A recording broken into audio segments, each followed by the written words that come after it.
अस्सलाम वालेकुम, क्या हाल है? तबीयत से ठीक है? मैं हाँ मोहम्मद अरशद, तो तुसी वेंदे पियो मेरा यूट्यूब चैनल जो है मुंडा ते आई दी वीडियो शुरू कर दो। पहले यार साढ़े चैनल तो नवे चैनल साढ़े चैनल सब्सक्राइब कर लें ते बेल आइकन में बटन मट प्रेस करके आल तक आ दें ताकि जेडी साडी नवी वीडियो नोटिफिकेशन तो तक पहुंच सके। तो बात करनी आई दी मज़ेदार वीडियो। तो राती मेरा दोस्त अली एक मेरे कोलों हरी आई शरत, तो शरत दी अज असीं वेंदे पिया मिठाई खावन। मिठाई केड़ी खावनी है ते कित्तू खावनी है चल के तुहानू भी खाई। असीं हुण वेंदे पे उसाज आपां कित्थे जावना ते की खावनी है फिलहाल तो पता कोई नहीं।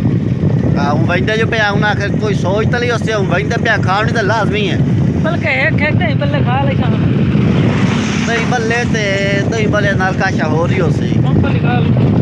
मूंगफली चलो अड्डे ते चलते ते विक्सा जेड़ी चीज पसंद आई पहले तो दही बल्ले हूँ हो गए भाई दही बल्ले खमसान मुड़ तो जी शाह हो रही हो मुड़ खमसान। ये साडा रोड हाल बनता रहा बजरी वगैरह सट्टी पाई हाल बनया कोई भी साड़ी बजरी वगैरह सट्टी पाई है सड़क ते दूए या त्रीए महीने के लोग वगैरह पाए जासी मोड़े साडा रोड कारपेट बन जासी मोड़ मेंट लगसी असा हवेली पुल जेली हम सा साढ़े अड्डे हवेली वाला स्कूल आई पिया।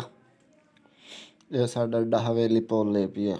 माशाअल्लाह माशाअल्लाह साडा अड्डा हवेली पुल आवाम आमदी पई है खमदी पई है टुरदी पई है चलदी पई है सार कोई अपने काम काज मसरूफ है। साड़ी चौक है पई हवेली पुल दी चौक असी हूँ क्रॉस कर ले हूँ असी पहुँच गए हैं अल हसन टेस्ट पॉइंट। ये इन्हों का नंबर है पिया बाबर हुसैन ओनर दही बल्ले बर्गर। इस टाइम असी अल हसन टेस्ट पॉइंट मौजूद हैं। इतों समोसे पकौड़े खाऊंगा नदी कोई नहीं जामना ना एड़ी किया बैंट मारे आई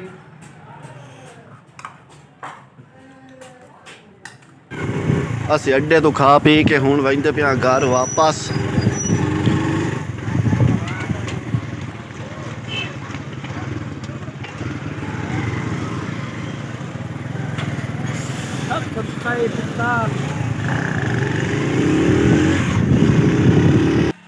ते आ हालात साड़ी निमा चैनल तो अगले स्प्रे कराइंदे वदन यूट्यूबरां दी आ हालात है जी।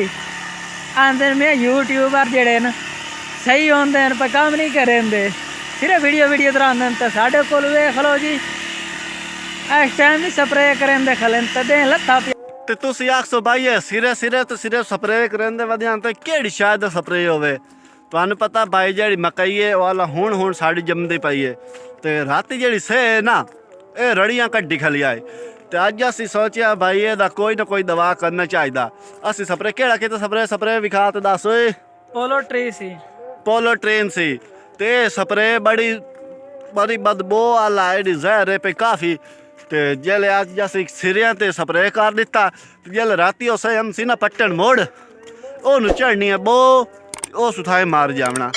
ये अज असी और दवा किता ते अल्लाह करे सा अल्लाह करे सी के राती ओ नाम सी जगर आई तो दवा अगवा सा कर रखिया।